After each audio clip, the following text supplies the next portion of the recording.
안녕하십니까. 산마루교회 양병모 목사입니다.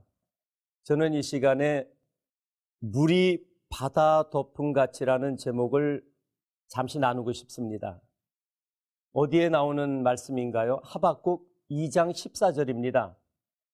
물이 바다 덮은 같이 여호와의 영광이 세상에 가득하다 그럽니다. 이 말씀 속에서 우리는 물은 여호와의 영광을, 바다는 세상을 뜻하는구나라는 걸 알 수 있습니다.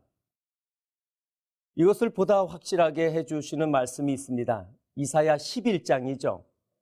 9절에는 물이 바다 덮음 같이 여호와를 아는 지식이 세상에 가득하다 말씀하십니다. 이제 이 물은 여호와의 영광을, 더 나아가서 여호와를 아는 지식을 뜻하는구나라는 걸 알 수 있습니다. 바다는 세상이고요.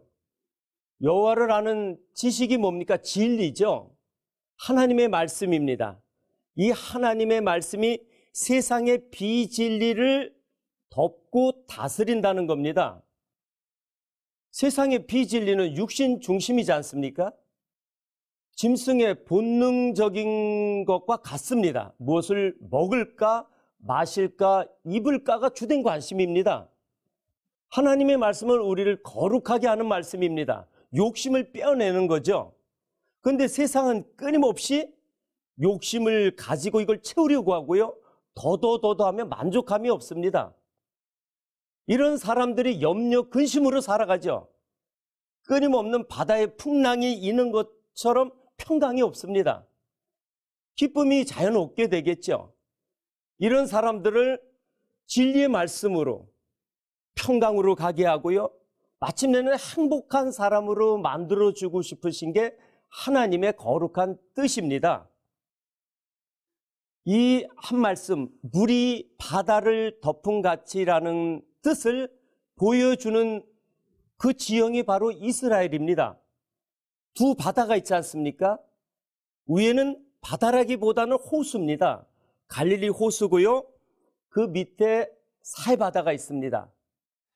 이 갈릴리 호수에는 1년 12달 헐몬산에서 눈이 녹아 물이 들어옵니다.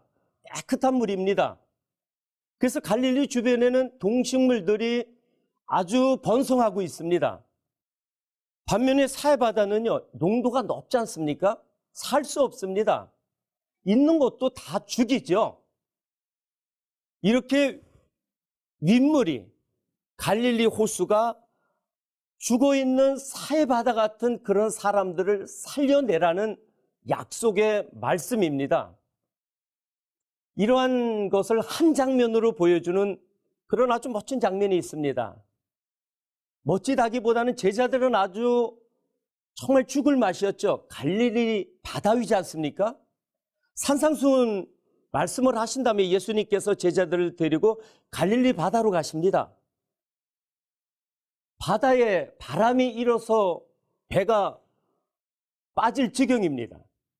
이때 제자들이 예수님을 보니 주무시는 겁니다. 아니, 그 파도가 치는 와중에 주무시는 거예요. 깨우지 않습니까?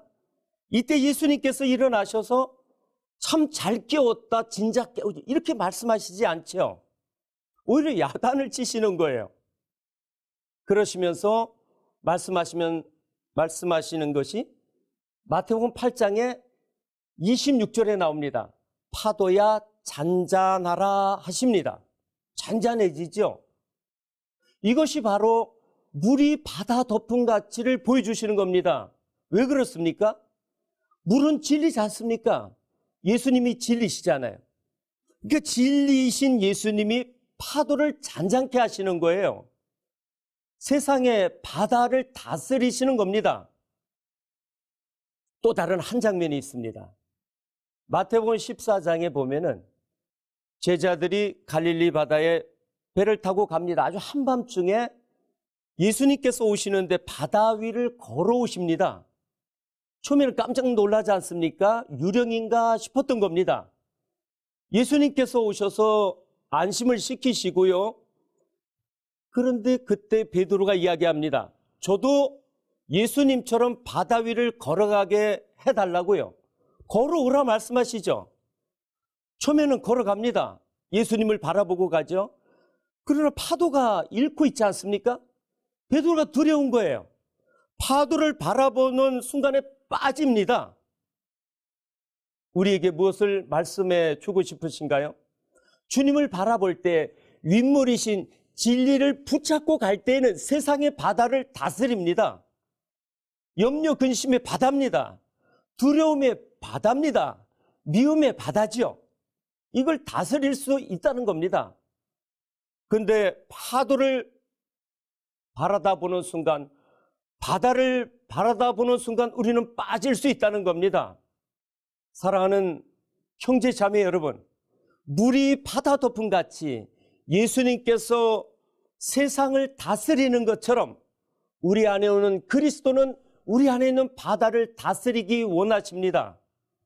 이 말씀이 저와 여러분 삶 속에서 이루어지는 복된 인생이기를 주님의 이름으로 축복합니다. 감사합니다.